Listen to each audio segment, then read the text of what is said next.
are no cats in America. As Todd rolls his eyes. One cat in America.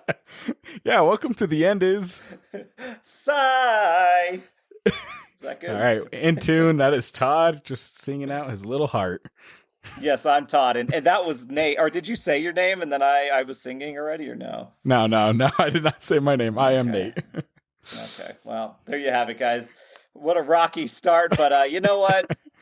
We would have it any other way, but that is not how it's going to happen this episode.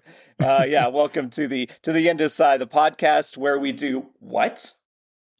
We talk about movies. We sure and do. the topics from those movies. Yeah, sometimes topics directly related to the movie, sometimes ones that are just like one scene, and then we're like, yeah, that's the one. Yeah. So Today you caught us on the movie episode, and it is what, Todd? We're doing like a baton passing back and forth right now. It is an American Tail. I was going to go with the year, but we'll save that for the actual review. But yeah, it's an American Tail, a good old classic Todd Nostalgia Fest animated, because we are in animation. That's M-A-Y-tion. So these two episodes, well, the two reviews, and then their subsequent whole squeakwent. It's almost like a mouse pun. Subsequent episodes about the topics will also be part of animation, but just tangentially. So yeah. All right, I'm going to take the talkie stick back, I guess. Oh yeah, Nate. That's how it's next going. topic, please. Yeah, well, I guess it covers the basis. We don't need to go into the logistics of why we're called The End is Sigh. That's for next episode. Todd's got a big explanation for it. But what have you done to make meaning out of the meantime? Well, thank you for telling him why we're the End is Sigh, because sometimes the End is Sigh, all right? That's it. Spoiler alert for next episode, where we may or may not explain it. We are making meaning of the meantime in a few ways this time, I believe, because we actually hung out recently, as far as this recording is concerned. And we got to do a few things, and there's actually we hung out a few times, so there's actually a few things that we can, a shared meaning, if you will. Yeah, exactly. Nate, before I pass the baton back to you, can you hear this? Just be silent for the audience. Let me do this. Can you hear anything? Is that a fidget spinner? Yes, it is. Damn it, you can hear it. I was like, because I absentmindedly started it when you were talking earlier, and I was like, and I stopped and I was like, I wonder how loud that is to everybody. Well, I won't be also, fidgeting. Okay. 10 points to everyone who also guessed that was a fidget spinner. Kudos to you guys. Oh yeah, I should congratulate you on your great guess. I'm more upset that you knew it and that it could be heard, but yeah, congrats on that. Anyway, Nate, what was the meaning, since you kind of spooled us up on meaning here? Yeah, so I actually had a busy week. I continued to work through it. So Monday started off. I went to a concert that night, and it was a very good concert. It was very diverse in the sense of we had a band from Barcelona, Spain. The second band was from Mexico. Third band was two sisters from Las Vegas. And then the fourth band was from New Delhi, India. So the Vegas people didn't have to go very far, but everybody else had to really take a tour. Yeah, 100%. What I know one of the names. Is it Bloody Wood? Is that right? Yes, it is they're an Indian folk metal band. Yeah, I saw Nate wore a t-shirt when we hung out, so he bought the merch and wore the merch. So supported the bands, always good.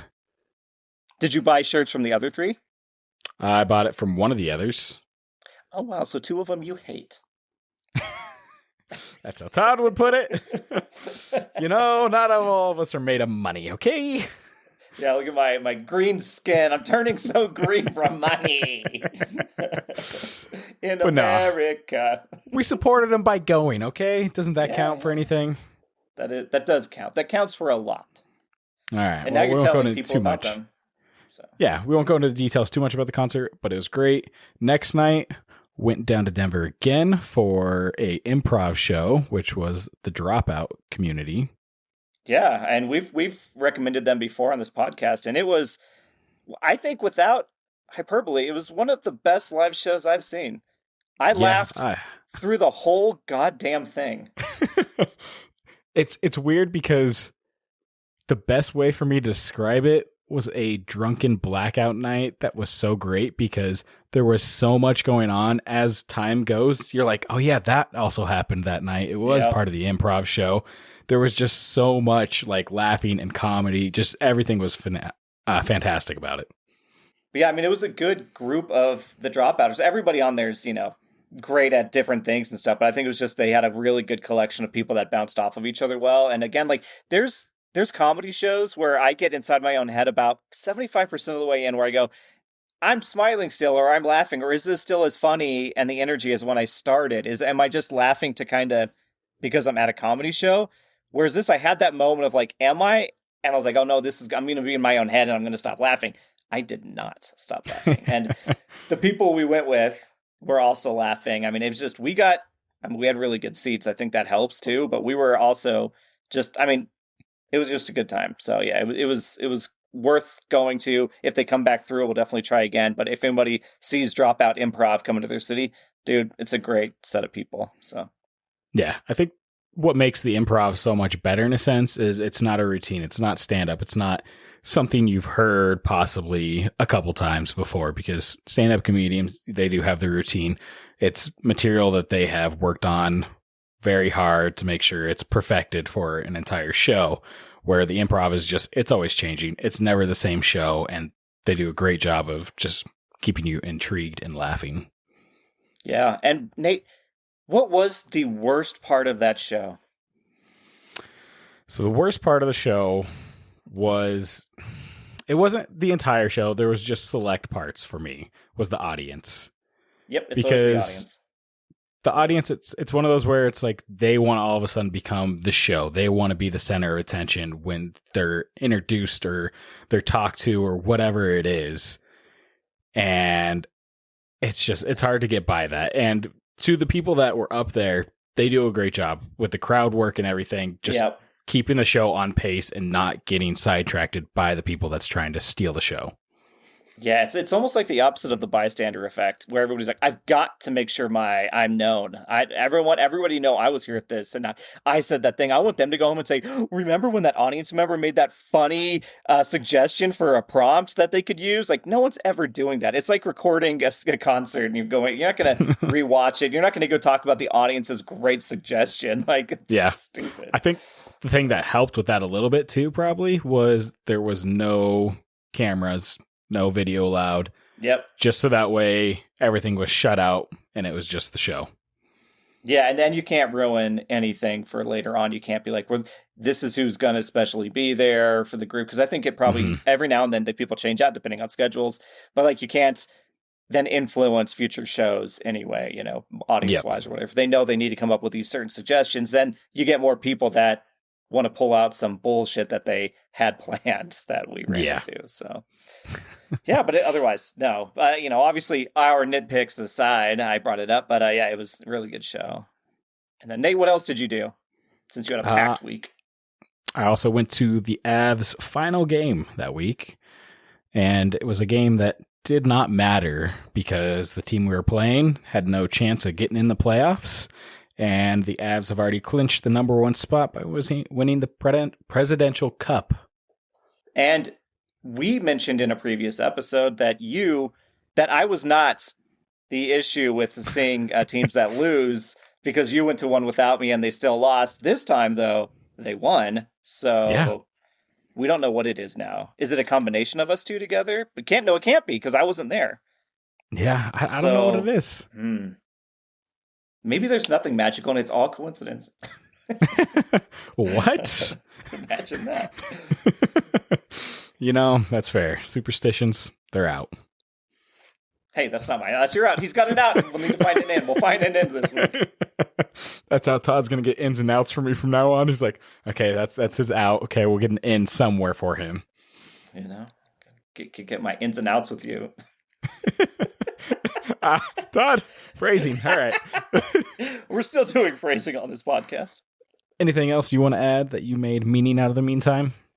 When you toss the baton back to me, even though one of your next things was you actually coming down to where I live so that we could card shop and eat cannolis, and we went to a bakery, ate lunch, got some good vanolas in Denver, which I was swayed because the owner had a very sensual bakery. Like she would eat pastries very sensually, pretending like they weren't on TikTok. And I was like, I want to see that place. She was not there, so didn't get the food and a show, but did get the food, and it was really good.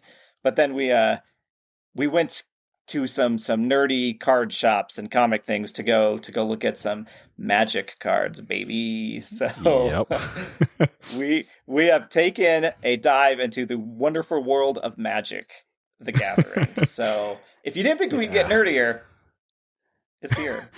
Real quick. Yeah. So there's multiple different play formats in Magic, Commander being the most popular. I have 2 Commander decks. Todd, how many have you bought? 1. So yeah, you're crushing me. You're crushing me. Yeah, okay. You want to give them the real number? Let's see. I got the TMNT one. Did I fumble that acronym? The Teenage Mutant Ninja Turtles one. I got the Final Fantasy ones because those are the properties I go all the way back with. And then I saw the Sauron Lord of the Rings one, and I was like, oh no, I need that. I need that one. And so I got that one. So I have 3. Yep. And then I'm sure if you run into a Fallout one, you're going to grab that. There's no Commander decks for Fallout, is there? Yes, there is. Don't tell me that. I brought some. So Secret Lair is like a select drop of like 5 or so cards. Don't look it up right now. Nate's getting on his phone. No, I know there is a Fallout one. I've seen it in life. Why are you looking it up then? I don't need to know where it is.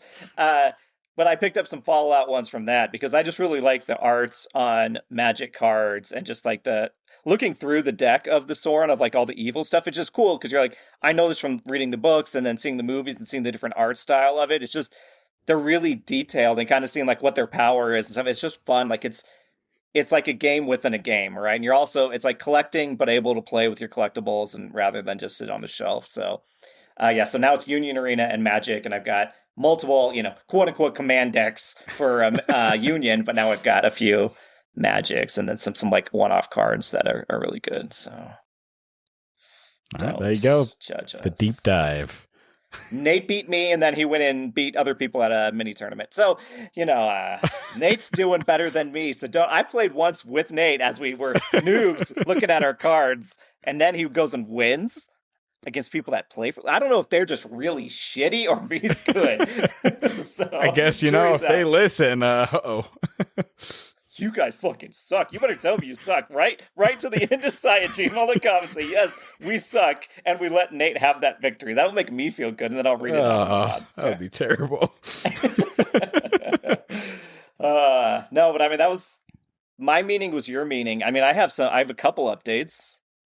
Unless you had anything else, is your week? I got nothing else. Now? It's done. So I'll do an update on my neighbor situation. So basically, I have a really good landlord. Like they're actually like they're chill, and we can talk and we'll text about. I share that their like streaming service. We share a couple of them. Don't get us on what is the FTIC or whatever it is, like the Federal Trade Commission, FTC, right? But anyway, we share those, and so like she's just really cool, and she was like, she knew that I had this neighbor problem because I'd kept bringing it up, and I was like, I'll talk to him eventually. I'm just kind of dealing with it. And she's like, are they still doing it? And she'd ask me every now and then. I'm like, I'm not. I was like, I think I said like I plead the fifth, and then she said, I'm just going to reach out to them, or I was like, I didn't say do or don't do it. I was like, I'm just going to let that float. So then my landlord called the property manager, who called their landlord, who then talked to them. And so, knock on wood. Can you hear this? Perfect. They have shut the fuck up since then. So I don't know if that's just timing, another coincidence, or if they got the message. I mean, you and I were talking that if you got that message from your landlord, you'd probably shut the fuck up. Yeah. Either way, that's where we're at right now on that. My second update. I get it. Yeah. No one wants to get evicted from your area. All the toilets there are made of gold. It's, that rich life that Todd's living. What is this money thing? Just because I bought a commander deck, which was way more expensive than the other ones, by the way. Sauron cost me an extra penny. But Listeners, don't rob me. I'm not rich. Okay, I don't need this. I'm just a single guy. I got nothing else to spend money on besides dumb shit. But if I lost my job, I'd definitely panic. So I'm not rich. All right. I'm not like, oh yeah, let's just go on a few sabbaticals here. But anyway, so honestly, what's in is my landlord, which is cool. Yeah. And then out is my doctor, part 2. So damn. So you got your ins and outs and an update in one. You know it. Give it up, guys. Give it up. Thank you. Yes, Todd, you're the greatest. Oh my God, marry me. Oh, okay. Now kick it away, ladies. Leave now. Get off camera. Thank you. Okay, so I'm gonna move this fidget spinner because I keep going to it. All right, let me throw it on the ground. Okay, it's gone. I can't even touch it now. It's gone. All right. So I had that whole long doctor thing where I snapped back really fast, and then I was like, I'm gonna wait. I didn't send it because my doctor was being a condescending little son of a bitch, and so I did kind of rewrite it to be more, I don't know, more adult, I guess, but more of just like, this is me like almost a month later responding, right? And so I said, sorry, I needed time to cool down. If you reread my message, it literally boils down to not wanting to pay insurance/copay and waste my or your time with such a simple request. A request no PCP has ever required an inpatient meeting for, because it's my choice to get a blood draw, and for which there are tons of walk-in clinics that require no referral. Now, this was, for context, if you haven't heard the first one, just wanted a simple STI, just like, I'm a single man dating test. Like, nothing, I'm not like going like, oh, I need to do it because X, Y, or Z. It's just more of like, hey, it's a good to have on hand, for partners or whatever. Anyway, tried to do that. They said, we need to come in and have a appointment. And I went, well, that's crap. I don't want to pay money for something that I shouldn't have to do. Anyway, context. So anyway, I go and I say, but I digress. In an effort to save you from adding to your 18 patients a day with a request you yourself deemed unimportant, and I put in parentheses, and equated yourself to a plumber/electrician/lawyer service, which is money driven, end quote, or in parentheses, I will go elsewhere. I hope you and your staff understand that me asking to avoid an appointment I deemed wasteful was met by you being very condescending and admitting my request was not worthy, but yet I still had to meet with you. And so that's what I sent. And today I got a response back. But guess what, motherfucker? I didn't open it because it tells you if they've read it or not. Now I've won. Now he'll see that I never read his follow-up. It doesn't matter what he says in the follow-up. I don't care if he's extra mean back to me or if he's like apologetic, anything. He'll just see that it never got read. And that's the sweetest victory I have on him.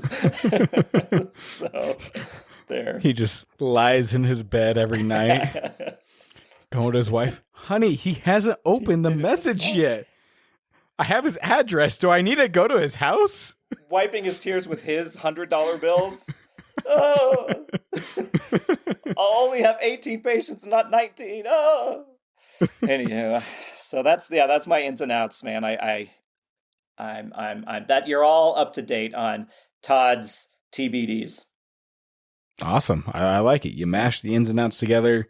That's a win for everybody. How dare you? They love it when I smash these things out. Smush these topics together like an expert. Now I'm getting ridiculed. Never again. Now they shall be extra long and separate and really drag on. Yeah. And I will bring the fidget spinner back. You know what else drags on? Our movie reviews. What? No, they don't. Some of them when they're confusing, dude.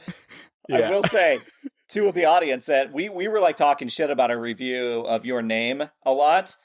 Editing it, I was like, it actually wasn't that crazy during the edit. I think in person or like, digitally, but in real time, it gets really confusing. You're like, oh no, I don't know how to connect any of these dots, but we didn't do a horrible job. I thought we did pretty atrocious, and I was like, that was actually not too bad. What grade are you giving us? I'm not going to give anybody a grade. You write in, you tell us what we got. Thank you. Okay. See that? That's marketing. But yes, Nate, what is the movie of the week? I already said it, but remind the guests, us, you listeners. This week's movie is An American Tail. You didn't do the year this time? Oh, I didn't have the notes up. 1986's An American Tail. Okay, I did it. Yeah.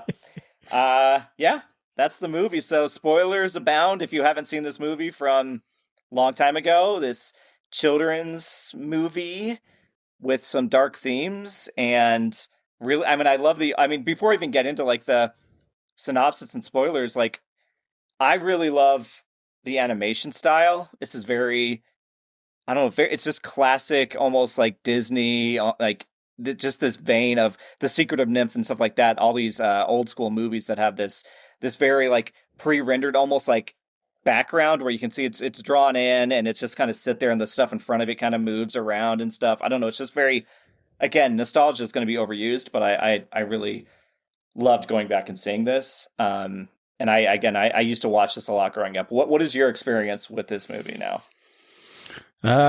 So I don't remember it at all. I know I've seen it, or it was FIFO Goes West, yes, or both. Yeah. Because like there's parts I'm like, oh, this, yeah, I think I remember this part. But I can't remember honestly for the life of me. FIFO Goes West is much more of like the sequelitis, where it's like, I was young too, so I obviously loved that one as well. But it's very much like way more colorful and fun and fanciful, right? Yeah, and it was good. I enjoyed the animation was great. Always love the fact of people that go through hand draw all the cells. Everything is just incredible to me because I don't even know how much time that takes for someone to go through and put that much work into it. The only thing is with this movie, I guess I wish there was more story development behind characters, because it was just like hey, we're going to this part. Hey, here's this person. Okay, we're going to this part. Now there's this person and there's this person. There's no context or build up of any of it really for me. No, it's true. I mean, and you don't think of it when you're a kid, and maybe this is just the storytelling of back in the 80s, right? Where things just happen and your brain is just like filling in the gaps. Like you meet, like you said, all of a sudden it's like this character's just here and they want to go on the journey with you. And you're just like, okay, great. They don't have to have like a reason. They're just like, yeah, sure, let's go do this. And you're like, cool. As a kid, you're like, great, we made friends. It's completely different from, oh my God, Flight of the Navigator, where the delivery robot has this whole journey that you didn't need to this, where it's like, what happened in between here? I mean, but the delivery robot was down to just go on the adventure, right? We didn't know like who built it and why it was named this way, et cetera, et cetera. Yeah. So yeah, to a degree. But okay, but this wasn't your first time, but maybe your second, or did you used to watch this one growing up? Do you remember like?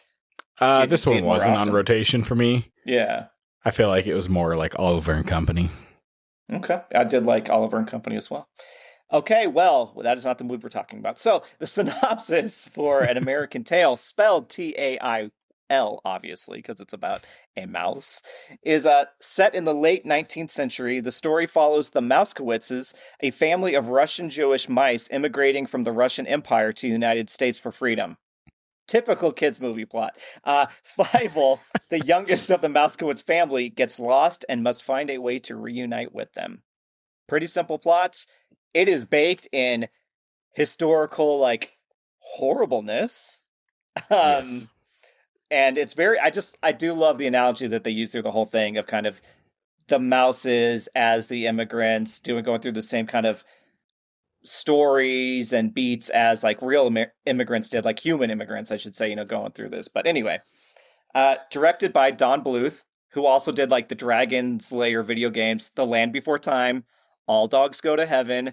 He was also an animation director and animator for Robin Hood, the sexy fox version, Winnie the Pooh, The Rescuers, The Fox and the Hound. So like this dude knew what he was doing. Like he was great. He like being an animator to then direct an animated movie. I think it gives you a huge leg up and like how to probably, I don't know, set out these pieces that like can actually flow together and not be like just, bad. It goes to editing hell, basically.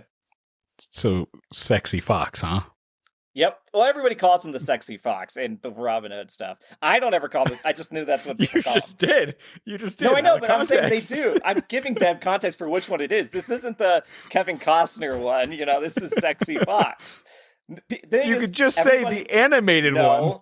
No, everybody, if I just said sexy Robin Hood, everybody immediately would go, oh, probably the Disney one from like back in the 80s. And I'm like, yeah, exactly. I don't know. Sexy does a lot of work. Yes. I would think Robin Hood Man in Tights.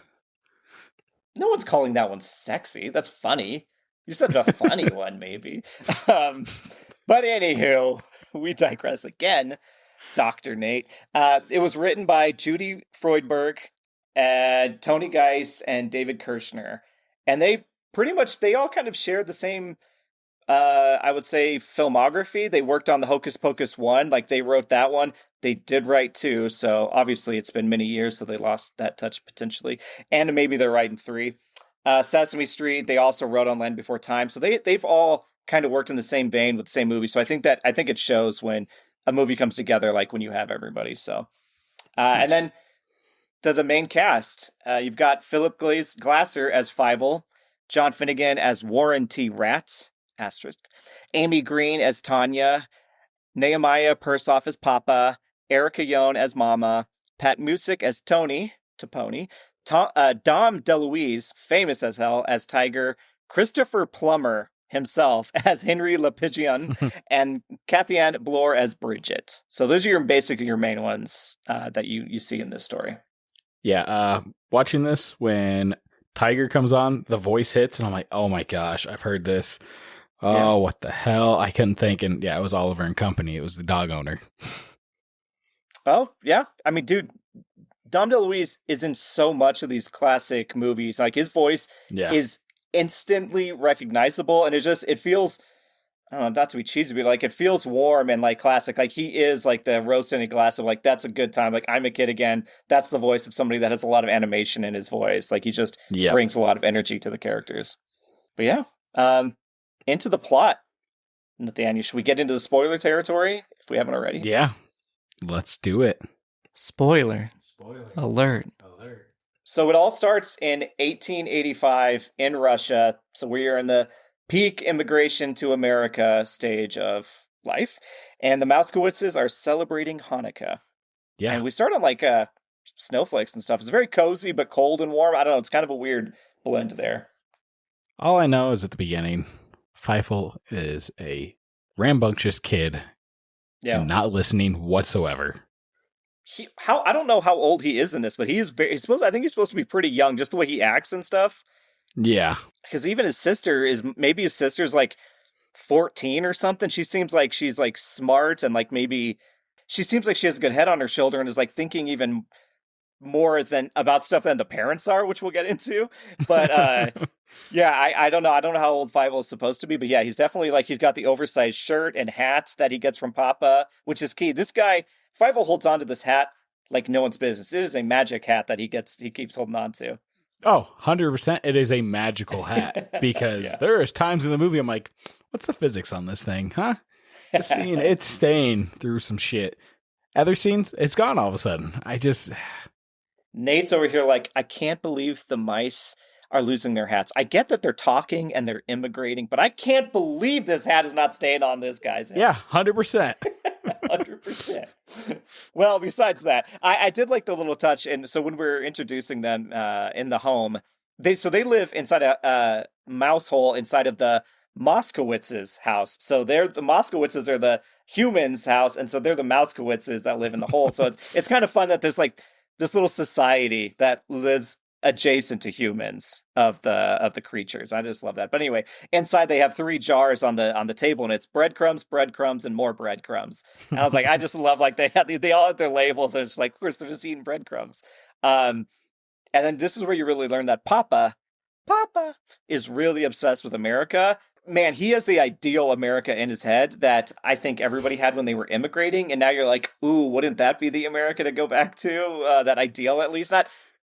Not one for one. I don't want to go back to 1800s America, but I'm saying like the idea that it was supposed to be.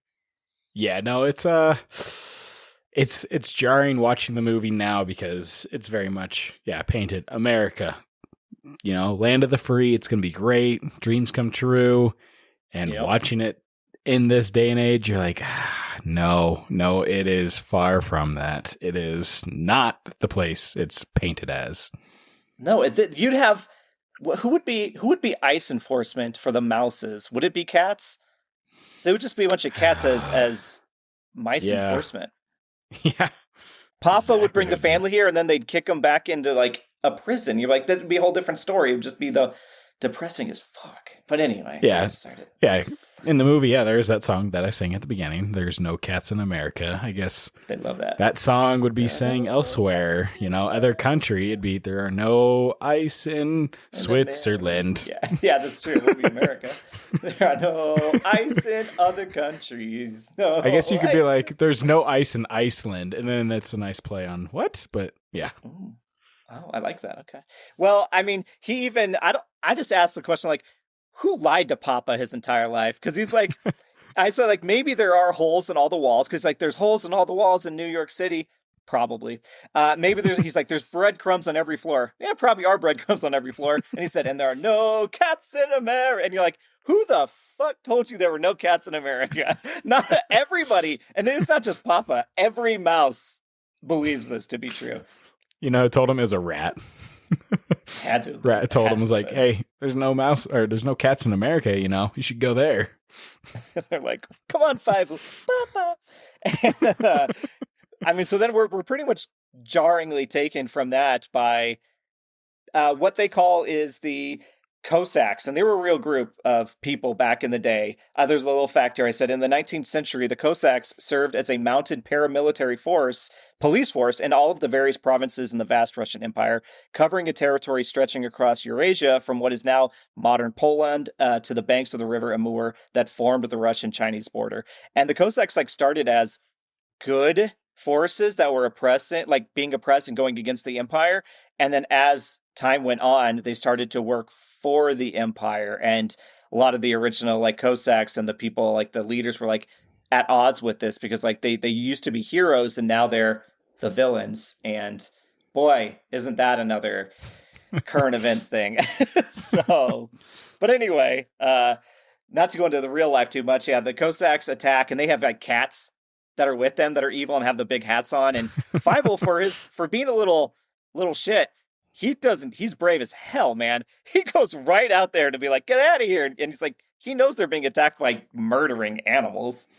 I wonder if it's just that mentality of kids of there's no fear with them, because you throw a kid on a motorbike, a dirt bike or something like that. They don't have that fear until they get hurt. Really? You think that's true? So I feel like a lot of times it is. I was driving down the road just the other day, and I saw a bunch of dirt bikers on they have the hills off the highway sometimes, and they're doing this whole track. And I remember I was young. I don't remember how young I was, but I remember my mom took me to one of those places because she had a friend that dirt biked. And I remember they were like, all right, Todd, you take him around the track. And I was like, I don't want to do this. I was terrified. And they put me on the front of the bike. This dude put me on the front of his bike and then took me down a straight down drop off this dirt thing. I was, my ass was in my fucking cheeks, not my butt cheeks. You know what I mean? And I was like, any moment this dude slips or hits, I'm fucking dead. And this is my parents' fault for just being like, you do this. And I'm like, why did I have to do that? I didn't need to do that. So you know what? It's weird that you say dirt biking specifically when I just had this memory brought back to me recently. Everyone, Todd is not normal. He's not the usual people, which we don't argue against. We just let it be. We listen and we don't judge. But yes, maybe you're right. I mean, to Fievel's point, he seems like the young and I can't die and I don't know what real danger is, right? He just kind of reacts to situations in naivety. But then we cuts to, Hamburg, Germany. This is where they all went to take the steamships over to America. And so it's kind of weird. There's they do some songs. So this movie has interjects of songs, but they're very short songs. They only last for a couple minutes. You're not going into full numbers. You're like, oh, that's over within a couple. The only song that lasts is "There's No Cats in America" throughout the entire movie. But they do that through the whole movie. Yeah, that's kind of that's the whole conceit of the movie. So I see that. But he says did they even? Yeah, so everybody on the boats, it's tragic. I mean, it's getting flooded with water. Nobody could sleep. They're huddled. It's the huddled masses, right? And there's no cats in America. The roads are paved with cheese. And I was like, dude, these guys are crazy. All these mice are crazy. And one dude, so then they get like an Italian mouse gets up there and he's like, he basically says his mom was killed in Italy by some like mafia leader. Then he's like, but there are no cats in America. Yeah. And I was like, dude, your mother, you said she never came back out of that home again. And then the Irish mouse comes out and he says, he's like describing he lost like his loved one and he's in a graveyard. And then he cuts to, but there's no cats in America. And I'm like, oh my God, you guys have more to worry about than cats, I think. But yeah, they really had to worry about Feifel getting up the rope into the boat too. The constant questions, Papa, what's this? Papa, are those seagulls? And just constantly slowing everyone down.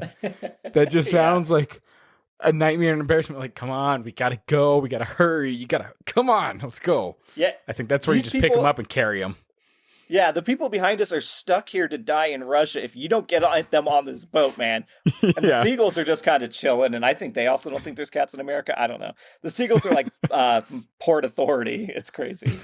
I'm going to ask you a question. Do you think they make movies like this anymore for kids, where it's like they're showing like people basically being murdered on screen and talking about death and real life situations? Like, I know we're not counting something like Grave of the Fireflies, right? That's a outside, but like Frozen, does that get into that? Does modern Pixar get into this kind of even Inside Out gets into like personal territory, but they don't talk about being oppressed and having to leave your home and stuff, right? Is that I don't think any of them are necessarily doing that.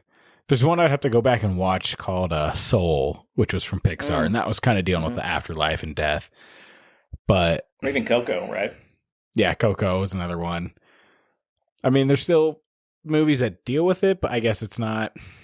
They're not going back and retracing the history of these movies, maybe just because it's like these movies have already done it, and kids' movies are timeless for kids most of the times.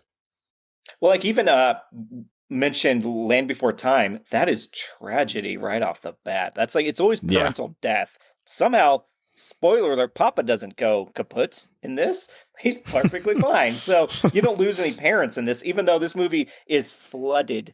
No spoiler for what's about to happen in this movie, but flooded with orphans. Like, there's so many orphans in this movie.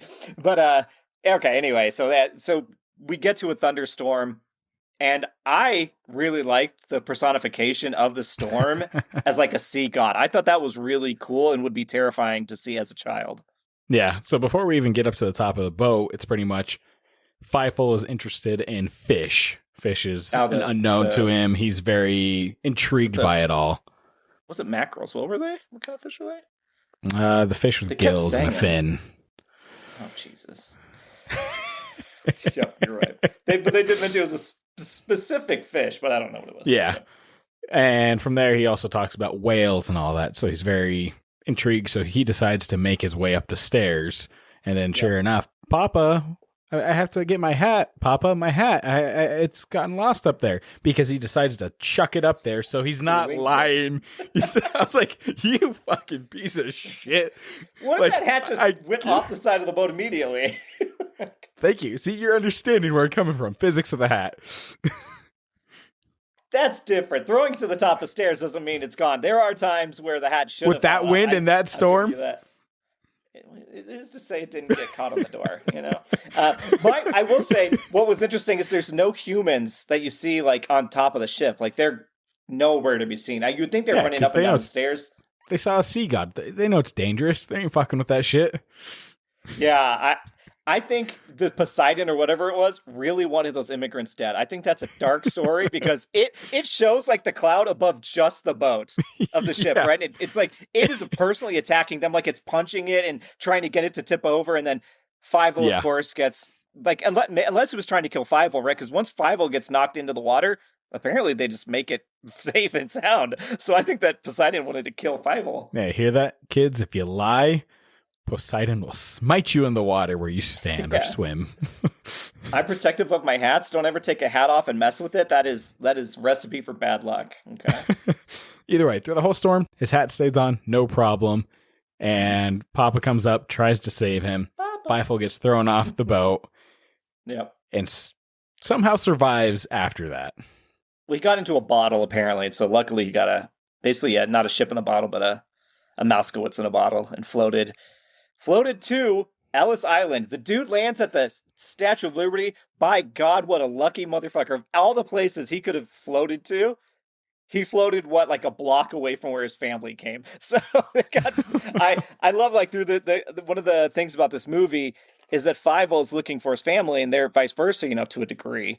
He's really looking for them. They kind of already assume he's dead and move on with their lives. But they're always, like, I don't know, a block away from each other. Sometimes they're directly on top of each other walking by and they just don't know it. It's like they're always close, but they just can't line up. So, also, you said Ellis Island? No, that was Bedloe's Island, by the way. Just a small correction for you. Wow, I wonder what Nate... Oh, God, that's crazy. Why would Nate know that? Why would Nate throw down trivia? I don't know. We'll get to the answer next week. I'll ask you then. But yes, he does end up at the Statue of Liberty, at least. He does get there when it's being built. Yes, it's in the process. And it's very interesting because it's showing that the mice and other small creatures were helping build the Statue of Liberty. Yeah. The pigeon, Henry Le Pigeon, was very, he was very proud of it, and he was taking ownership of, like, this is my statue and I'm building it. And it's one of those worlds where there's no way they don't know all these mice. The mice up below the immigration station thing are also going through immigration. They also are putting their names into records and walking through, like, as if they need to do that. So the humans know that this world exists, right? There's tiny objects that they use, Nate, you got to suspend your disbelief here on this one, okay? No, yeah, I get that. But going back to the seagull real quick, I like the little bit, though, of him enjoying the pigeon? Henry? The pigeon. Yeah, Henry the pigeon. Sorry. Wow. The pigeon, going back to that. Misspeciing. How he takes pride in the Statue of Liberty because he's very strong French accent, and, it's a nice nod to that. I didn't even think about that, but now, knowing that it was a gift from the French, of course, he came with it. You think they smuggled them in with it? Yeah, probably. He probably there's another story where he works with an architect, and that we get, like, the prequel of him working with him and then taking this big trip when he's young to America to help build the statue and stuff. And they actually call him Phoenix because he came out of the flame from the Statue of Liberty. This is you're gonna have some time travel going on in that movie, I think. But yeah, so then I did make a mention in the notes here that Henry, like, shows Fievel a quarter, and I was like, that's probably a lot of money for back then, right? 1885, and I looked it up, and I was like, to put it into context roughly, so it goes by dollar. Axiori Intelligence says that $1 was worth roughly a week's salary, and now $1 would get you an hour and a half of work. So, like, it's that pigeon was rich as fuck, boy. That guy, he was super kind, wanted to help Fievel immediately, but then immediately drops him off at the worst possible place of all the places. He drops him off on a briefcase, Nate. And who's in this briefcase? Oh, yeah, he's like, I know a guy that can help you. So you think Henry's in on this? I feel like he is, actually, now that I think about it. But because he's the good guy. He's not, though. Oh, he was French. Swindled too, maybe? Spoiler alert. I think he was swindled by Warren T. Rat. Maybe. Because he does help them get all the immigrants that are, like, this is why there needs to be more story with some of these characters. Maybe it's all in Five O's Goes West and we don't remember. There's flashbacks.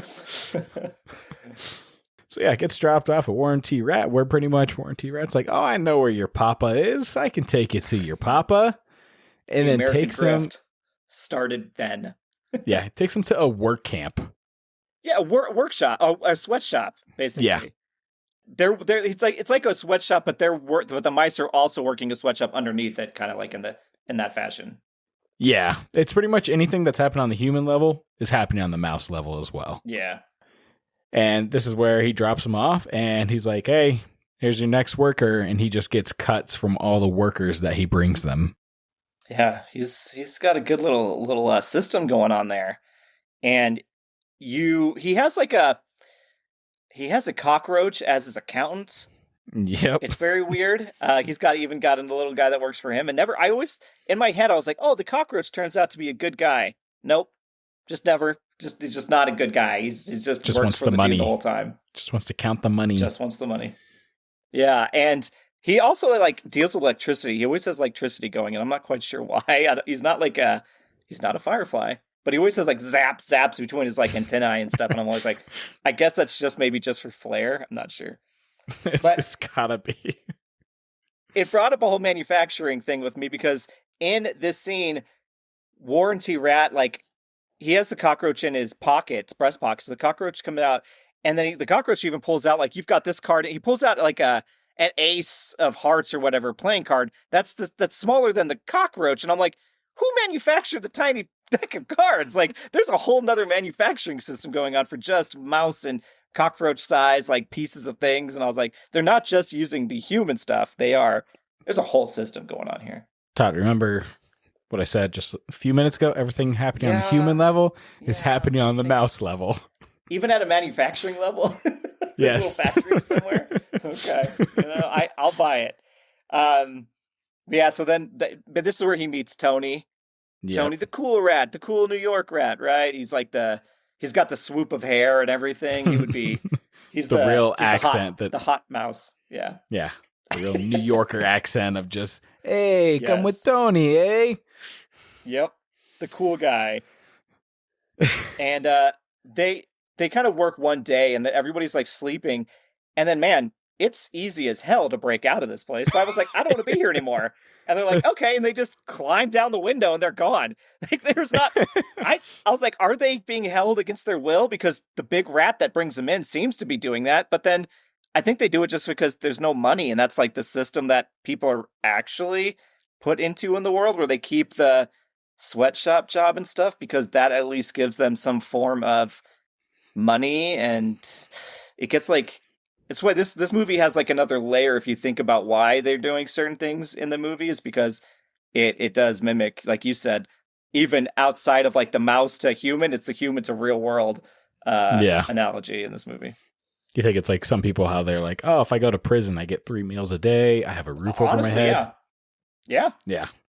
Because, I mean, if you're in America and you don't have anybody around you, you don't know where to go, and somebody says, well, you come here and you're going to work with these people that at least you maybe know some of them or recognize them or feel like you're part of that community, and then you just work it. So again, we're getting much further into it than the movie did, but I think that's what it is, and that's why they were able to leave, because it wasn't necessarily that they were slaves to it, but there was like a choice of like, you could either go be homeless or you can be under this like oppression but still have a place to sleep type thing.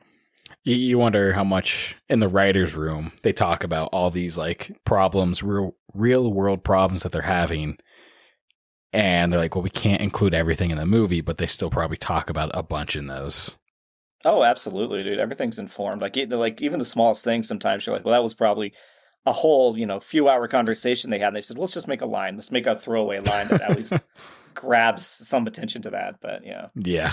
And then, so we meet Tony, and then quickly he takes Fievel to like a protest almost against cats. Because Fievel still believes there's no cats here. And this is where they meet the hot mouse, Bridget. So you've got the quote unquote hot mouse. There's sexy foxes, hot mice. Okay. This is peak old animation. All right. And Tony falls in love with her immediately. They kind of fall in love immediately. This is where there's no backstory. They just kind of like, yeah, we're doing this now. Usually it's like, guy falls for a hot chick, but she's like not super interested in him. But it's like, nope, they're both interested in each other right away.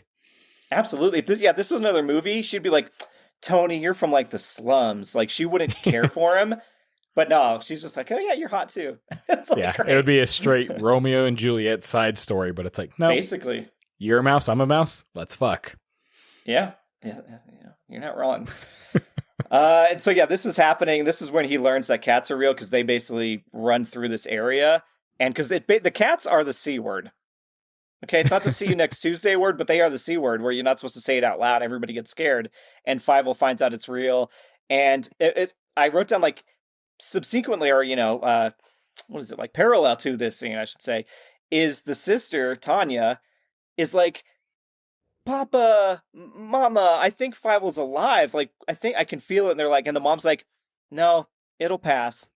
He's dead. And it's like, Jesus, dude, this is probably like a day has gone by. I get it. Your son was lost into a storm in the middle of the ocean. I wouldn't believe he's alive either. But my God, they don't even give her any hope. She's the only one that cares to think that Fievel is alive. Papa wants him to be, but he's not even pretending like he is. Yeah, they lost all hope. It's sadly just the sister that is like, no, we got to go out there and find him. They don't, It's bad. It's like, no, we don't give a shit about him. It's like, do they have a whole litter that they lost eventually that they're like, no, it's fine. It's going to pass. This is number 62. It's fine. This happens a lot.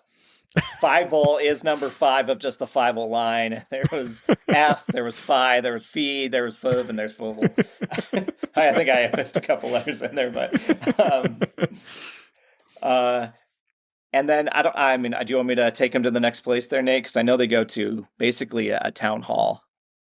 Yeah, they go to the town hall because they are going to meet Honest John, where Honest John knows everybody. And it's a place called Mickey O'Hare's. And as they're going in, they find out Mickey O'Hare's dead. So it's like a quick side joke or whatever where John is writing in his notebook and he's like, I guess Mickey will never vote again. He died too young. And it's like a list of ghost votes and it's a list of names. So that way he could stay in political power.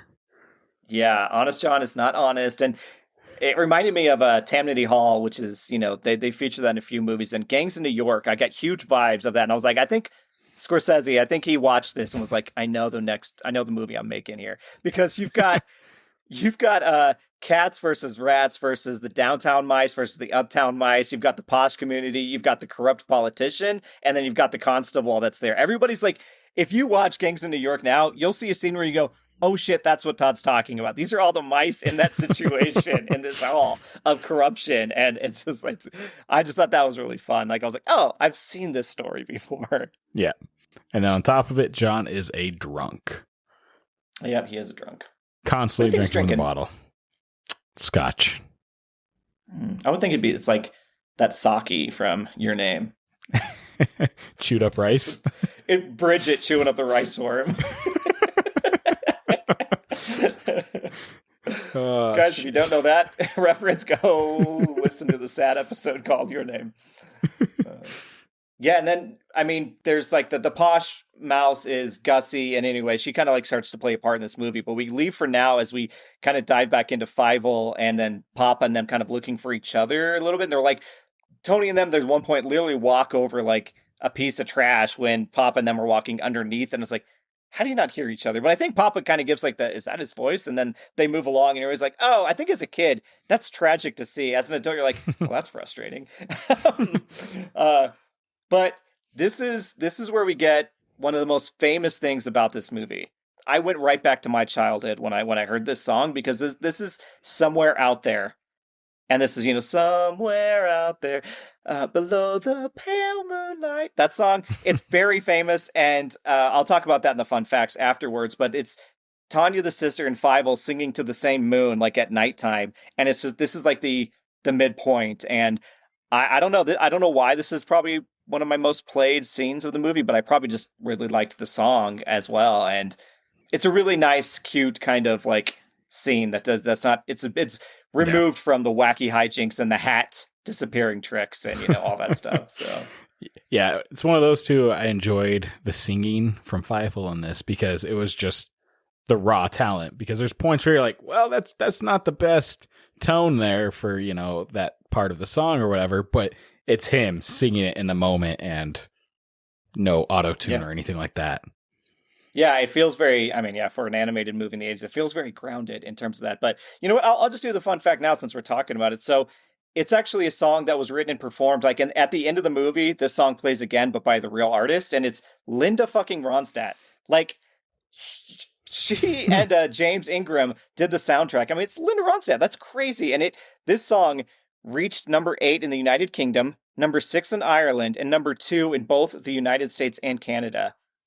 At the 30th Grammy Awards, it won Song of the Year and Best Song Written Specifically for a Motion Picture or Television. It garnered Ronstadt and Ingram a Grammy nomination for Best Pop Performance by a Duo or Group with Vocal. Like, to number 2 in the United States for a song that started for An American Tail. That song was huge outside of this movie then. No, that's crazy too, because I feel like animated movies didn't really bring up popular music back in the day. No. It wasn't something that was recognized. It's only recognized now because the nostalgia base to people going back and be like, oh, I grew up with this. This is what I know. So I think that's why it's definitely incredible that they won those awards. Yeah, I was just so surprised. I was like, oh, that song is so familiar. And I remember it sounded so good. I was like, that. And then to learn that, there's a reason behind that. It's like, you've got fucking superstars making it. That's, it's a recipe for success. So go listen to that, guys. Anyway. Yeah. From there, that's when they start constructing Fiefel's plan. And once again, there's not a lot of story to this. It's just, hey, I got an idea. Okay, we're going to do his idea. And that's it. There's nothing to it. There's no big revelation or anything. It's just, all right, there's like some skeletal thing. We're going to put that. And then eventually you see the payoff at the end of the movie. Yeah, but I mean, even before they build it, like I can forgive the craftsmanship of all these mice coming together. But the fact that they're doing like a big speech at like a park or whatever, right? And of course, Papa and Tanya are there. They can't see Fievel. He's on stage, but they can't see. They're blocked by people in big dresses or whatever. But Gussie, the posh mouse lady, she's like speaking and like, we need to plan. And Fievel, this little orphan boy that just floated in on a bottle like the day before, walks up to her and he's like, she's like, oh, okay. And they're like, that's the plan. This child's plan. I was like, whoa, dude, this guy is smart as hell. But immediately he's not smart because they need to go put this plan into action and he oversleeps and he doesn't know where he's supposed to be. And you're like, this is your plan. You slept through your plan. Everybody else knows it. Yeah. But this is where the movie kind of turns into like a fast pace. Like Fievel gets into some trouble, Nathaniel. Yeah. Yeah. Pretty much falls down a sewer in a sense. He was on like a metal grate, falls in the sewer. Yeah. And during the scene when he falls in the sewer, his hat was stuck up top. He walked through the sewer a bit with no hat, but then magically the hat reappeared. Nate, I'm sorry, you must have blinked because there was a scene where he raced back, grabbed it, and ran back. I remember that scene, so okay. You didn't. Quit getting up during movies, Nate, and taking poops. I would have missed a lot more. Did I miss the whole plan then? Is that where it came from? Who's Fievel? But yes, he gets captured. Here he runs into like the den of all the cats. And a warranty rat is there. And he's like playing, he's doing he's obsessed with Shakespeare, or as we like to call him, warranty cat. That's right. He takes off the nose, he lets his ears free and point to the sky. Turns out he was a cat the whole time, which I still don't get the logistics of how big is he compared to mice. He's a small little crafty cat that he just covered his fur down, matted it down pretty good. I don't know. But warranty rat is warranty cat, and that's the big reveal. But it's like, so then because you start to wonder, why would these cats be taking directions from the rat? Like, it doesn't make any sense until they do the reveal. So at least you as the audience are also like, oh, okay, I get it. But also, I think warranty cat's a bit of a cuck. So he's obsessed with Shakespeare. He's the boss of this operation, tells the cats what to do. He's up there doing a play for them. He's up on like a stage, like pretending to be a Shakespeare-like character, and they're just like lounging around and listening. I'm like, this dude really doesn't want to be in a position of power. He wants them to I don't know. He wants to perform for them. It's very weird. This he's got some problems. Yeah, he does. But after Fievel gets caught by them, because Fievel like sees them in a mirror reflection or something like that. It's like a pane of glass that he's looking through. Something he's looking through. Yeah. And from there, they capture Fievel, put him in like a bird cage or whatever, and that becomes his prison. But his prison guard is Tiger, the vegetarian loving cat. Voiced by Dom DeLuise. Yep. So this is Dom doing Tiger, and Tiger shows up in the sequel. So he doesn't die in this movie. Spoiler alert, guys. But he's a giant, big, fluffy, like recognizable cat. Like when I see him, I'm like, I didn't see this movie in many years, and you said, "What does that cat look like?" I'm like, "Oh, he's got the big fucking like puffy hair, but like the white, like almost like mustache kind of thing, and the big tail, like, and he's got that jovial voice, and he's kind of got almost got like a pear-shaped body, but he's just the most lovable dude." Yeah, he's an orange cat, and I don't know if that means anything because I've never had an orange cat, but I think they have quite the personality. Yeah, I feel like it fits for him. Yeah, well, he's also, you said he was the voice in Oliver and Company. He's also the voice of Itchy in All Dogs Go to Heaven. So people would also recognize that very clearly from him. Yeah. But anyway, he immediately is like, "Oh, you're an orphan?" And he's like, "Yeah, you're an orphan. Great." They bond over being orphans. And then they start singing a song. We're a duo. We're a duo. That's what Nate and I do before every episode, just so everybody knows. We sing We're a Duo. Do you think... Because like they bonded over, being like orphans or whatever. He like goes on to state like all of his brothers and sisters and like pretty much everyone around him has died. Tiger? Yeah. Yeah, I mean, Tiger's got a great personality for having that much. Maybe he's just insane because maybe that's how he's coping, is just with humor. Yeah, I mean, the thing is, like, the movie does not pull its punches on death around them and things that have happened. Like, they all do have like tragic stories that bring him to this like gang and orphan situation and the slums, and they're living in these cockroach sewers. Like, nothing's good about it. But this is, you get a nice fun number, and then of course he lets Fievel go, and then he gets fired. So there's not really big comeuppance with him either. There's like, "All right, you're fired, get out of here." And it's like in a modern movie, he might have got kneecapped. A little bit, but. So from there, it goes to the next bit without, any other story. It's pretty much the giant mouse contraption. Release the secret weapon! Yeah, that chases off the cat gang. Yeah, it's at an old curiosities place called the Professor Digitalis Museum of Curiosities or something, but it's on the pier, and I was like, that's a cool house. I would visit. If that was a real thing that they mimicked off of a pier, that'd be cool as shit to go see. Yeah.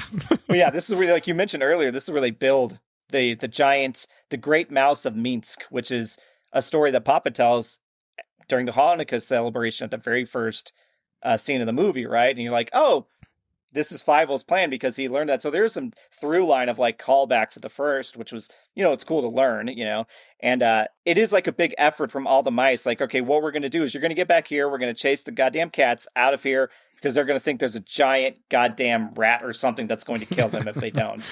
And yeah, so he gets there, and Warranty Cat shows up, and he gets revealed, and now they're like, oh, we get the game of what he was doing. He was basically funneling immigrants in, getting paid for quote unquote protection, even though he was the cat. So he was faking it. Like, this is classic gang mafia tactics that he was doing. Like, this is very even like Departed, where like you pay for the protection, even though they fleece you for all of your money as the business owner to do it. Right. So they are the one you're fearing of. Yeah.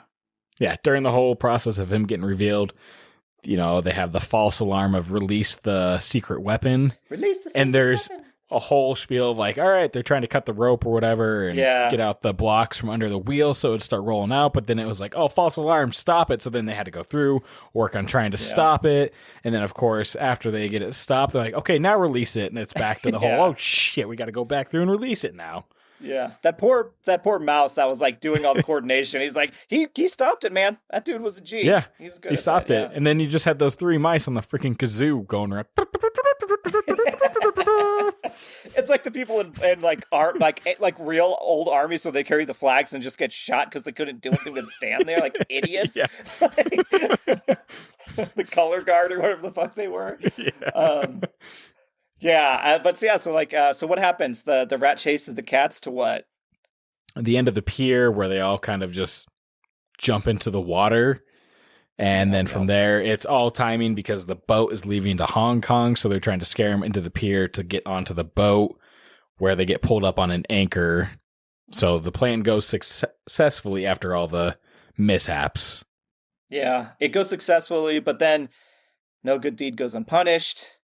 All of a sudden, there's apparently just a pile of kerosene tins for some reason, and they're leaking into this, and they start a fire, and now everything's going to shit, and Fievel is getting wrecked, and I think Fievel has CTE, because there are so many times he gets knocked in the head, and he like has that like woozy, like almost drunk, like, hey, and you're like, oh, this dude is out of his gourd, and it happens multiple times in this movie, so I think he's lost his brain. And so then he basically gets lost in the fire and finds his way into Orphan Alley while the parents finally show up. They learn that this is Fievel, right? They learn through Tony and stuff and name shenanigans that Fievel is alive and that he was part of this. And so then they all, basically Gussie, the posh mouse, Fievel, or not, Fievel's sister, Papa, Mama, and Tony and Bridget. Well, I remembered all the names without even looking it up. All rode in on Tiger to go to a place that has a legit sign called Orphan Alley. Yeah, but during this, I think Papa's just saddened because he's like, fuck, Fievel is still alive. I'm sorry. He never jumped off the boat after Fievel after he jumped in the water. I mean, come on. What dad isn't going to do that, right? They're going to jump off the boat to try saving their son. I think Papa got knocked out too. I think they're both suffering from some CTE in America. Yeah, you're really looking out for Papa, aren't you?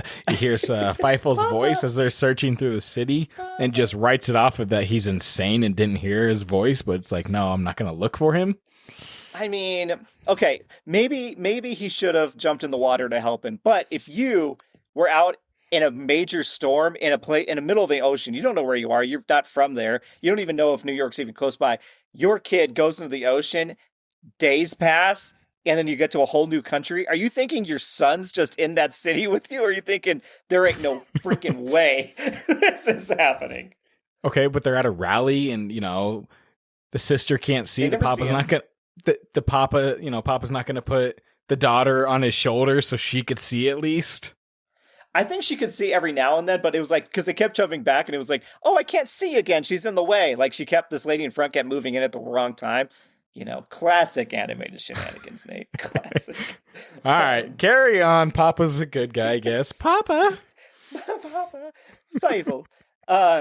Yeah, so this movie is filled with a lot of like dark stuff, like I said, but there's literally a place called Orphan Alley, which, come on, man, how is this even existing? The posh rich mouse. So she shows up with them. They're reunited, right? He hears Fievel and the Papa meet up, hug, all that good stuff. And then it's like, then they cut away from that. Like, we don't get any, like, it's not like, hey, all you orphans, come live with me. I'm rich as shit. It's like, all right, we got one of them. Let's go. Run before the other kids jump on Tiger's back. Let's get out of here. It's very sad and bleak. But yeah, this takes us to the end of the movie where I think it's confirmed he has CTE, Nate. You know why? Because what happens at the end of this goddamn movie? What happens? Oh, because Henry takes them all. Henry's taking them on a flight with the other pigeons holding him and even holding Tiger, right? But by the way, the eagles in Lord of the Ring are basically the pigeon this. They could have saved all of this had the pigeons just shown up at any point to go get them and carry them around town. So you need the pigeons to be like a mystical force that weren't around for the whole thing. But Tanya and him are on the same, I think on Henry or whatever, but they're going around the Statue of Liberty and it winks at him and he's like, oh, and I was like, yeah, he's got brain damage. The statue winked at him. That's a real thing. It has a motorized wink in there. And then, but Tanya sees it too. So there might be like some shared psychosis and trauma. I'm not sure. Because they both kind of go, they laugh and then go into the sunset, right? It's like, no, that statue winked, man. Maybe Fievel laughed and then Tanya was just like, I guess I'll awkwardly laugh with my brother. Don't hit me, Fievel. he's got PTSD. Yeah, it sure did. Years later, yeah, I sure remember when that statue winked at you, Fievel. He's eating his blue hat. And I didn't realize this is almost like a Marvel setup. They teased the sequel. They point out West. He's like, maybe one day I'll go over there. Maybe one day. And you're like, they teased that they were going to do a sequel to this movie way back in 86? That's crazy. Yeah. Yeah, no, it's overall, like, I know I shit on it a lot in this review, but it's still an enjoyable movie. it's hard to get past like those little bits, but it does a good job of getting past it. Obviously, as you talk about it afterwards, you got to poke at fun at it a little bit here and there. Yeah, no, as a really shitty platform that was good at first says, no movie is without sin. This is CinemaSins, where they started to get too picky about every little detail, and we can find ourselves doing that sometimes too. But yeah, no movie's perfect. Obviously, every movie's we'll find out about next week's. We will find out about next week's. But really, next week we're doing a movie next week. You know what? Okay, next week for our 2 weeks from now, and we'll. Yes. Anyway, logistics aside, the next movie I'll say we'll find out. But yeah, so yeah, you overall sounds like you enjoyed it, but obviously it's got little things that are like the magic hat. But yeah, I mean, it's nostalgia for me. Again, it's like, oh yeah, it's cuddling into a warm blanket, right? And this movie has the good musical numbers. It's animated really well. The voice cast is really well. And it's like an hour 20. It's very quick movie. Yeah, I would recommend people go check it out if you haven't. And if you haven't seen it in a long time, give it another watch. I think it holds up. Like, there's nothing to be like, oh, that was trashy. I can't believe that still existed. Like, how did we ever like it? Like, I get why I liked it. Yeah, like I said, animated movies are timeless because nothing's aging in it really per se. It's just an animation style. Yep. Todd, you got any fun facts for us? You know I do. So I did this somewhere out there, so we won't have to get back to that one. But at first, the Wikipedia, of course, it says that this movie was received with mixed reviews from critics, but was a commercial success. It grossed $85 million on a budget of $9 million. That's good. And so that's why it spawned it spawned a franchise. It got the sequel. It had a television series. I think I remember seeing bits and pieces of that. And then it had 2 more sequels to that were released on home video. Fievel does X, Y, and Z or whatever. Like, Fievel does Dallas. That's the adult version. We don't have to watch that one. And then, so Spielberg, we didn't even mention at the top, Spielberg was the reason this got made. This was going to be like a TV episode or series, and he said, no, this deserves a movie, make the story into a movie. He kind of got the people all involved, like, you know, the singers and stuff. Like, when it's backed by Spielberg, he tends to bring in the talent. And the name Fievel is actually based on his maternal grandfather's name that was Fievel. And so it was named after his maternal grandfather. I thought that was a cool little tidbit there. Nice. Yeah. It's good. Those are my facts. Easter egg in there. Yeah, for sure. I got no facts except for the hat. Shit. It's crazy. It's magic. That's not a fact. That's not a fact. Todd, with that, what are we doing next week? Not watching a movie, I can tell you that. You can tell us that, and you did tell us that, and I'll tell you that we are doing themes from this, and the theme I have picked is, I might have to play with the title again, but it's basically immigration, but that is, on a whole level, I'm not doing like modern immigration because that is dark. I'm doing 1880s, or, well, yeah, 1800s, like late 1800s immigration. So around the time this movie took place, the 1885. So that people coming into America. So I'm doing some recaps of that. All right. And what are you doing? I am doing the Statue of Liberty. Lady Liberty itself, as you said, right to me. Yep. Exactly. So that's why you had that fact. That's crazy. What was the name of the island they came to? Bedloe. Bedloe. Okay. So I'm gonna have to learn that. I mean, I've been to that area recently. Yeah. Well, I was like, I always thought Statue of Liberty was on Ellis Island, but yeah. But Ellis is the actual. Yeah. Why are we trying to talk about it now? You've got all the facts. All right. Yeah. Tune in for immigration, and I mean they're related, and the Statue of Liberty. So. Yep. from animated to serious. Yeah. And what can you recommend for everyone in the meantime? That is a great question, Nathaniel. And what I can recommend is, honestly, something related to all this. And it's one of the best books I've ever read. And I just finished it not too long ago. And it's called One Day Everyone Will Have Always Been Against This. And it's by Omar El Akkad. It's got an orange cover. It's like a bomb dropping onto a girl with flowers. Okay. So this like, it's a very short book, if you can, they can see, like, it's not even a long book, but it's very powerful. And it's basically the story of Omar and him growing up and being an immigrant and going through kind of the trials and tribulations that go with that. And then he became a journalist. And it's all real stories of, like, his lessons about this and what he experienced. And it talks about Palestine and Gaza and the genocide, and talking about how the right and the left are reacting to this. And basically the conceit, too, the name One Day Everyone Will Have Always Been Against This, is that longer that time goes by, the people that committed these atrocities will all of a sudden be like, oh, I can't believe we ever did that. How did we even get to that? How could anybody have been a Nazi soldier? We used to ask that all the time. How could you ever go along with that? And then we see it happening today, and you go, this is how they do it. Like, this is why they do it. And I'm going to quickly read a couple of just, like, one-lines out of these things. I thought that were kind of give you a taste of what's in here, if you would be so kind to let me do that. I'm listening. Says, one of the lines is, in the earliest days, in the chaos that precedes systemic annihilation, it is not what the party deemed most malicious has actually done that matters, but rather what it is believed capable of doing. And so it's when you label a group of people by how dangerous they are, whether they've done anything or not. And this kind of talks to the post 9/11 world, where it's like every Muslim is a killer. And it's like, you want to say they're all killers, but now it's not what they're doing. It's what you claim that they could do to you. And that is what instills the fear. Yep. And then another, let's see real quick. The moral component of history, the most necessary component, is simply a single question asked over and over again. When it mattered, who sided with justice and who sided with power? What makes moments such as this one so dangerous, so clarifying, is that one way or another, everyone is forced to answer. It's basically the idea, I mean, I'm not going to armchair anybody on that, but I mean, it's the idea that we're comfortable doing what we do now because this is all happening across the country, or across the world, and it's by people in power. They get to do this and this. What was your role in this? Even if you didn't have the power, did you decide to go against it, or did you decide to just kind of go, see no evil, hear no evil, speak no evil type thing?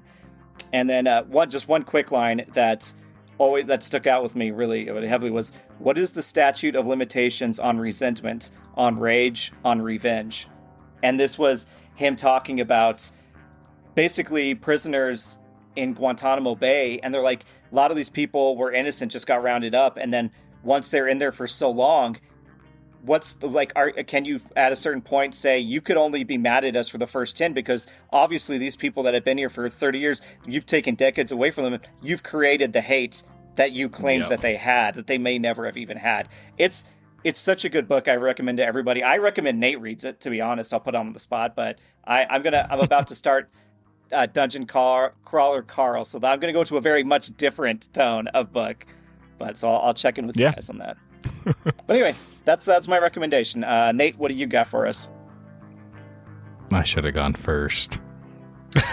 This is like Barbenheimer. For my recommendation this week, I am going to recommend Blueprints. Oh, hell yeah. I love that game. Yeah. It's a game that I definitely recommend. If you're going to play it, make sure you pan out like time to play it, where you're not like, I'll play it this week and then I'll get back to it in a couple weeks. It's a game where you really need to make sure you're coherent in the moment and you're playing it over a span of days. Like, you can definitely take a day break or something like that, but it's one you don't want to take longer than 2 weeks to play, because you're going to forget a lot of shit, and it's very important that you don't forget that stuff. Feel free to take photos while you're playing the game, because it actually encourages it. Notepads, whatever else you need, because it's a puzzly room building game trying to get your way to the end, and it's just great. Yeah, I will 100% co-sign that one. I loved that game. It's a thinker. So it is. I will never 100% that game. I had so many pictures on my phone to back up Nate's claim that you can't just leave it be.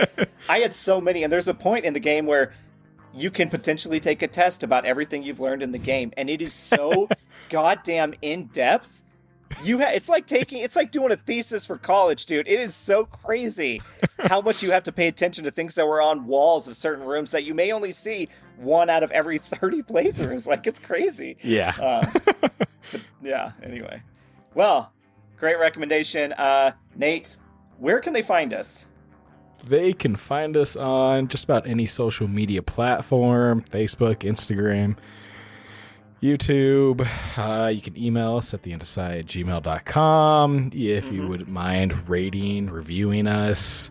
5 stars. You don't have to put anything. You could put no cats in America, 5 stars. People will be confused by that because there are cats in America, as we found out. Yeah. I think that covers the gist of it. Yeah, you could also put like a review in a bottle and throw it into the ocean. It'll probably reach our doorstep somehow.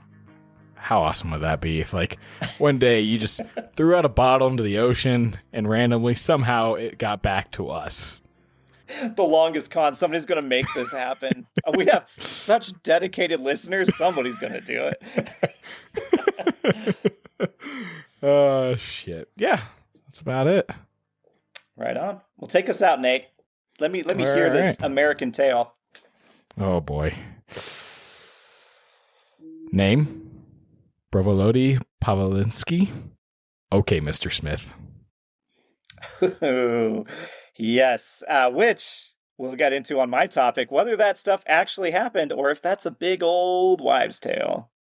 So tune in next week where it will still be fucking Candyland. Bye. Bye. I don't know, but there's another cat here right now. Yeah, I'm about to say, Nate keeps getting distracted by a cat in the room and a yawning dog. Yeah. The wife cat is home. So we all know the song's a lie. There are cats in America. There are 2 cats in Nate's house. Do you want to say hi? She's dancing. She's dancing to Todd singing right now. Yeah. She realized that Todd was dancing. Or I was singing, she was dancing, yeah. Yeah.